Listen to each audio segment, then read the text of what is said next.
नमस्कार दोस्तों, target with PS Parihar channel में आपका स्वागत है। सुबह की इस वीडियो में ऐसी सूचनाएं होती हैं जो विभिन्न समाचार पत्रों पर छाई हुई होती हैं और विद्यार्थियों के लिए आवश्यक होती हैं। तो आइए शुरू करते हैं और देख लेते हैं कि आज के समाचार पत्रों में विद्यार्थी जीवन से संबंधित कौन कौन सी सूचनाएं हैं। आगे बढ़ने से पहले एक सूचना है उन विद्यार्थियों के लिए जो विद्यार्थी बिहार डीएलएड एंट्रेंस एग्जाम की तैयारी कर रहे हैं। वे सभी अभ्यर्थी चक्षु प्रकाशन की इस बेस्ट बुक को ले सकते हैं, जिसे आप लोग यहाँ पर देख सकते हैं। काफी अच्छी पुस्तक है। सामान्य हिंदी, गणित, विज्ञान, सामाजिक अध्ययन, जनरल इंग्लिश, तार्किक एवं विश्लेषणात्मक क्षमता, सारा का सारा सिलेबस इस पुस्तक में कवर किया गया। 3000 से ज्यादा बहुविकल्पीय प्रश्न दिए हुए हैं और उनकी पूरी विस्तृत व्याख्या भी दी गई है। इसी पुस्तक में आपको 2 सॉल्व पेपर भी मिल जाएंगे। सभी कापी किताबों की दुकानों में चक्षु प्रकाशन की ये पुस्तक आपको मिल जाए। और अगर आप लोग ऑनलाइन मंगवाना चाहते हैं तो उसकी लिंक मैंने डिस्क्रिप्शन बॉक्स में दे दी है, वहां पर जाकर के आप लोग ऑनलाइन भी मंगवा सकते हैं। चक्षु प्रकाशन की स्टडी गाइड भी आती है और चक्षु प्रकाशन का प्रैक्टिस सेट भी आता है, जिसे आप लोग यहाँ पर देख सकते हैं। प्रैक्टिस सेट में भी लगभग 22 से ज्यादा बहुविकल्पी प्रश्न दिए हुए हैं और 2 सॉल्व पेपर भी दिए हुए हैं। इसकी भी लिंक मैंने डिस्क्रिप्शन बॉक्स में उपलब्ध करा दी है। रिकॉर्ड टूट गया उत्तर प्रदेश में। लिखा है कि लोहिया नर्सिंग भर्ती परीक्षा का रिजल्ट 24 घंटे के अंदर घोषित हो गया। अरे वाह! लोहिया संस्थान की नर्सिंग भर्ती परीक्षा का परिणाम 24 घंटे के अंदर ही रविवार रात जारी कर दिया गया। संस्थान प्रशासन का कहना है कि चयनित अभ्यर्थियों के दस्तावेजों की जांच के बाद उन्हें नियुक्ति पत्र वितरित किए जाएंगे। निदेशक डॉक्टर सोनिया नित्यानंद ने बताया कि शनिवार को प्रदेश के 33 केंद्रों में नर्सिंग भर्ती परीक्षा हुई, जिसमें 4000 अभ्यर्थी शामिल हुए। करीब 4300 अभ्यर्थियों ने परीक्षा छोड़ दिया था और इससे पहले देश के 92 केंद्रों पर परीक्षा हुई थी, जिसमें 18 केंद्रों पर गड़बड़ मिलने पर यह परीक्षा निरस्त की गई थी। कैसे रिवाइज आंसर की, कहाँ आंसर की, क्या आपत्ति, कहीं कुछ नहीं, सीधे परिणाम जारी कर दिया गया। और बता दूं कि ये भर्ती शुरू से ही विवादों में रही है, इसीलिए कुछ परीक्षा केंद्रों में इसकी दोबारा परीक्षा भी हुई थी। छोड़िए और दूसरी सूचना देखते हैं। लखनऊ विश्वविद्यालय इसी माह जारी हो सकते हैं प्रवेश के लिए फॉर्म। लखनऊ विश्वविद्यालय में बीए, बीएससी, बीकॉम समेत अन्य स्नातक पाठ्यक्रमों में दाखिले के लिए प्रवेश फॉर्म इस महीने के अंत तक आने की उम्मीद है। यूपी बोर्ड परीक्षाएं खत्म होने और अन्य बोर्ड की परीक्षाएं अंतिम दौर में होने की वजह से लखनऊ विश्वविद्यालय प्रशासन ने अपना प्रवेश कार्यक्रम तैयार कर लिया। पीएचडी परीक्षा का रिजल्ट जारी होने के बाद में प्रवेश के लिए आवेदन फॉर्म भी जारी हो जाएंगे। अगली सूचना है, 5 साल से भटक रहे हैं बीएड, बीटीसी और डीएलएड अभ्यर्थी। अच्छा, पहले एक बात मैं स्पष्ट कर दूं कि कल जो ट्वीट वायरल हो रहा था बेसिक शिक्षा विभाग की तरफ से, वो फर्जी है। वो उन्होंने ट्वीट वगैरह नहीं किया है, किसी फर्जी ने आदमी ने उसको एडिट करके उसको बना करके वायरल किया है और ये कह दिया कि डिलीट कर दिया है, तो आप लोग उसको वेरीफाई भी ना कर सकें। तो ये फर्जी है, पूरी तरीके से भ्रामक है, इसीलिए मैंने इस पर कोई वीडियो नहीं बनाया कल, और कल कोई मैंने चर्चा भी नहीं की है, क्योंकि फर्जी बात की चर्चा करना भी एक तरीके से उसका सपोर्ट करना है और उनका उद्देश्य सफल हो जाए, इसलिए मैं वो ट्वीट दिखाऊंगा भी नहीं।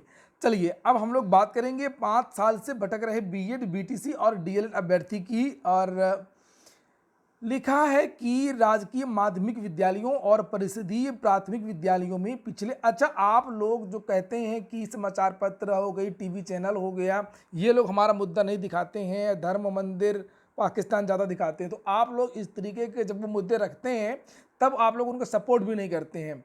ना तो उनके वीडियोस को आप ज़्यादा देखेंगे, ना ज़्यादा शेयर करेंगे इस तरीके की न्यूज़ को, और यही कारण है कि जो मीडिया, जो मुख्य मीडिया है, वो आपकी न्यूज़ कम दिखाती है।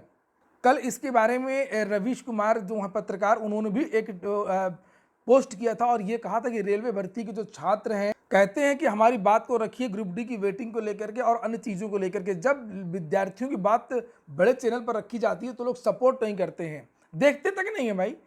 तो इसलिए अगर कोई भी समाचार पत्र, जैसे यहाँ पर ये लिखा हुआ है अमर उजाला समाचार पत्र है और ये लगातार प्रमुखता से मुद्दे उठा रहा है, तो आप लोग वीडियो को भी लाइक किया करें, और ताकि जो भी पत्रकार जो भी चीज़ें इसको कवर कर रहा है उसको सपोर्ट मिल सके। खैर यहाँ पर देखिए लिखा हुआ है कि राजकीय माध्यमिक विद्यालयों और परिषदीय प्राथमिक विद्यालयों में पिछले 5 वर्षों से कोई भर्ती नहीं आई है और अभ्यर्थी डिग्री डिप्लोमा लेकर के नौकरी के लिए भटक रहे हैं। राजकीय विद्यालयों में सहायक अध्यापक यानी एलटी ग्रेड शिक्षक के पदों पर भर्ती के लिए 18 में विज्ञापन जारी किया गया था। इसके बाद एलटी ग्रेड की कोई भर्ती नहीं आई।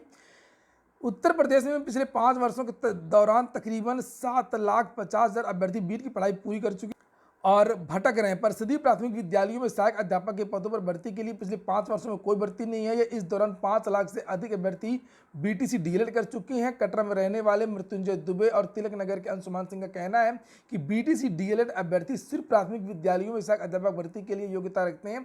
अगर भर्ती नियमित रूप से नहीं करनी है तो बीटीसी डीएलएड का कोर्स बंद कर देना चाहिए। प्रतियोगी छात्र मोर्चा के अध्यक्ष वीकी खान का भी कहना है कि छात्र शिक्षक बनने के लिए कड़ी मेहनत करते हैं। इसलिए सरकार को हर साल भर्ती निकालनी चाहिए। मैंने भी इसके बारे में कहा था कि भले ही आप 10,000 5,000 की भर्ती निकालें प्राथमिक शिक्षा विभाग में, लेकिन भर्ती हर साल निकलनी चाहिए ताकि विद्यार्थियों की लगातार पढ़ाई होती और विद्यार्थी अवसाद से ग्रसित ना हो। तो वहीं पर शिक्षा सेवा चयन आयोग के बारे में चयन आयोग ने भी फंसा दिया है पेंच। प्रदेश में नए शिक्षा सेवा चयन आयोग का गठन प्रस्तावित है, जिसके माध्यम से प्राथमिक से लेकर के उच्च शिक्षा तक शिक्षकों की भर्ती की जाएगी। हालांकि अभी तक आयोग का गठन ही नहीं हो पाया है।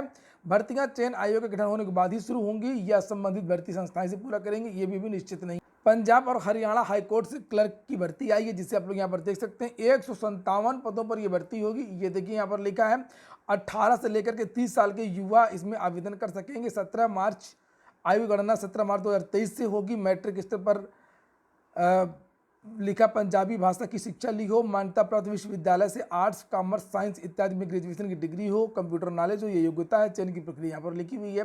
वेबसाइट है इलाहाबाद हाईकोर्ट chd.gov.in। लेखपाल भर्ती घोटाले की भी कुछ सूचना है। महीने भर में प्रतियोगी परीक्षा पटल में फिर किया गया बदलाव। प्रयागराज में चेतना गर्ल्स इंटर कॉलेज और बहुत सारे विद्यालयों में नकल करवाई गई थी। बहुत सारी गिरफ्तारियां भी हुई थी। लेखपाल भर्ती में चिटें पहुंचाई जा रही थी, चिट वायरल भी हुई थी। उसमें से एक क्लर्क का नाम आया था और उस क्लर्क की जो शिक्षा माफिया से कई बार फोन पर बात हुई थी, लगभग 89-90 बार बात हुई थी। और क्लर्क का नाम यहाँ पर लिखा हुआ है। तो उसके बाद में जो दूसरे को जिम्मेदारी दी गई थी, उस क्लर्क को हटा दिया गया था, जो एडीएम का क्लर्क था, तो उसको भी 37 दिन में ही हटा दिया गया है। इस चीज़ को लेकर के लगातार चर्चाएं होती रही हैं। लिखा लेखपाल भर्ती मुख्य परीक्षा के दौरान नकल कराने के मामले में पकड़े गए परीक्षा माफिया के साथ में एडीएम सिटी कार्यालय में तैनात प्रतियोगी परीक्षा पटल के लिपिक लक्ष्मी शंकर और उसके सहायक ब्रजलाल के ताल्लुक की जानकारी एसटीएफ को मिली थी। इस मामले में पकड़े गए करेली के चेतना गर्ल्स इंटर कॉलेज शिक्षक महावीर के मोबाइल की सीडीआर डिटेल्स के आधार पर पता चलता है कि एडीएम सिटी कार्यालय के परीक्षा पटल लिपिक से 2 बार और उसके सहायक परीक्षा माफिया से 89 बार बात हुई थी। तो इसको लेकर के बाजार गर्म रही। राजकीय महाविद्यालयों में 2021 में असिस्टेंट प्रोफेसर की जो भर्ती आई थी, 31 विद्यार्थियों ने ज्वाइन नहीं किया था। अब इन विद्यार्थियों का अभ्यर्थन निरस्त किया जाएगा। लिखा हुआ कि कार्मिक विभाग के नियमों के तहत में अभ्यर्थी को ज्वाइन करने के लिए अधिकतम 3 माह का वक्त दिया जाता है। विशेष पर परिस्थितियों में यह मियाद 3 माह के लिए बढ़ाई जा सकती है। वहीं पर असिस्टेंट प्रोफेसर भर्ती की एक और सूचना है और वो है संविदा पर 47 असिस्टेंट प्रोफेसर की भर्ती होगी और ये भर्ती होगी राजाजी टंडन ओपन यूनिवर्सिटी में। लिखा हुआ कि 28 विषयों में असिस्टेंट प्रोफेसर के लिए 14 तारीख तक आप लोग आवेदन कर सकते हैं। विश्वविद्यालय के रजिस्ट्रार की ओर से 27 फरवरी को जारी नोटिफिकेशन के अनुसार 28 फरवरी से ऑनलाइन आवेदन शुरू भी हो गए हैं। इसकी अंतिम तिथि 14 मार्च शाम 5 बजे तक है, यानी कल तक ही इसकी लास्ट डेट है। तो जो विद्यार्थी यहाँ पर आवेदन करना चाहते हो तो वे लोग लास्ट डेट से पहले आवेदन कर। यूपी SSSC की मुख्य सेविका भी नियमावली में फंस गई है। लेखपाल भर्ती कोर्ट की वजह से फंसी है और मुख्य सेविका भर्ती नियमावली में फंस गई है। और उत्तर प्रदेश अधीनस्थ सेवा चयन आयोग मुख्य सेविका के 2693 पदों पर भर्ती के लिए नियमावली में बदलाव किए जाने का इंतजार कर रहा है और इसके चलते यह भर्ती फंसी हुई है। आयोग ने महिला एवं बाल विकास विभाग से इसके लिए पुनः कहा जिससे भर्ती पूरी की जा सके। अधीनस्थ सेवा चयन आयोग को मुख्य सेविका के रिक्त पदों को भरने के लिए विभाग से प्रस्ताव मिला था, जिसके आधार पर 2021 में 2693 पदों पर भर्ती के लिए विज्ञापन निकाला गया था। तो अब इसके लिए विद्यार्थी आज ट्विटर अभियान भी कर रहे हैं। हालांकि यूपी SSSC भी कोशिश कर रहा है, उसके बारे में यहाँ पर लिखा भी है। लेकिन नियमावली शासन प्रशासन के स्तर पर ये देखिए नियमावली ही अभी बदलाव इस पर मंजूरी प्रदान नहीं की गई है। तो इसीलिए आप लोग आज ट्वीट कर सकते हैं और बहुत सारे लोगों को भी टैग कर सकते हैं। और आज मनरेगा के भी विद्यार्थी भी जा रहे हैं यूपी SSSC। 16,706 शिक्षकों के विरुद्ध कार्रवाई के निर्देश। डीजी स्कूल शिक्षा विजय किरण आनंद ने पिछले 3 महीने में विभागीय निरीक्षण के दौरान अनधिकृत रूप से गैरहाजिर, मतलब बिना बताए स्कूल नहीं आ रहे थे। सरकार इतनी सारी सुविधाएं देती है, उसके बावजूद भी इस तरीके की कमियां मिलती हैं। और लिखा कि अब 16,706 शिक्षकों के विरुद्ध कार्रवाई होगा। डीजी ने निरीक्षण के लिए टास्क फोर्स का गठन किया है और फिर से इन विद्यालयों का निरीक्षण होगा। और बहुत सारे कल ट्विटर पर बहुत सारे जो शिक्षक नेता हैं और बहुत सारे शिक्षक है वो सफाई भी देते रहे कि प्रत्येक जिले में 2 या 4 शिक्षक ही है, फलाना ढिमाका। लेकिन फिर भी अगर छुट्टी लेनी थी तो निर्धारित प्रक्रिया की तहत छुट्टी लेनी चाहिए। अंतिम सूचना है एडेड महाविद्यालयों के असिस्टेंट प्रोफेसर भर्ती की। इसके बारे में आज मीटिंग हो रही है कि किस तरीके से विज्ञापन संख्या 51 की परीक्षा हो सकती है, जो 1017 पदों के लिए विज्ञापन निकला था। यहाँ पर जो शिक्षा मंत्री हैं, उच्च शिक्षा मंत्री, वो मीटिंग ले रहे हैं और उस मीटिंग में इस मुद्दे को भी रखा गया जिसमें लगभग 90,000 विद्यार्थियों ने आवेदन किया है। यहाँ पर कहा गया है कि यहाँ पर चेयरमैन तो नहीं है और सदस्य भी नहीं है और केवल 2 सदस्य हैं, लेकिन यहाँ पर लिखा अगर 1 सदस्य की नियुक्ति हो जाती है तो भर्ती की जो प्रक्रिया वो आगे बढ़ जाएगी, कोरम पूरा हो जाएगा। 1 सदस्य की भर्ती के लिए वर्ष भर पहले आवेदन लिया गया था, लेकिन अब तक उसका परिणाम नहीं आया है। सप्ताह भर में उसका परिणाम जारी करके 1 सदस्य की नियुक्ति हो सकती है और फिर भर्ती की प्रक्रिया शुरू हो जाएगी। आयोग में कर्मचारियों की भी कमी है, अगले महीने उप सचिव का भी कार्यकाल पूरा हो जाएगा। तो यहाँ पर देखते हैं आज क्या हो सकता है। और ये हो गया आज का वीडियो आपको अच्छा लगा हो, आपके काम का हो तो वीडियो को लाइक अवश्य कर दिया करें। जिन छात्रों ने चैनल को सब्सक्राइब ना किया सब्सक्राइब कर लें। पूरा वीडियो सुनने के लिए बहुत बहुत धन्यवाद।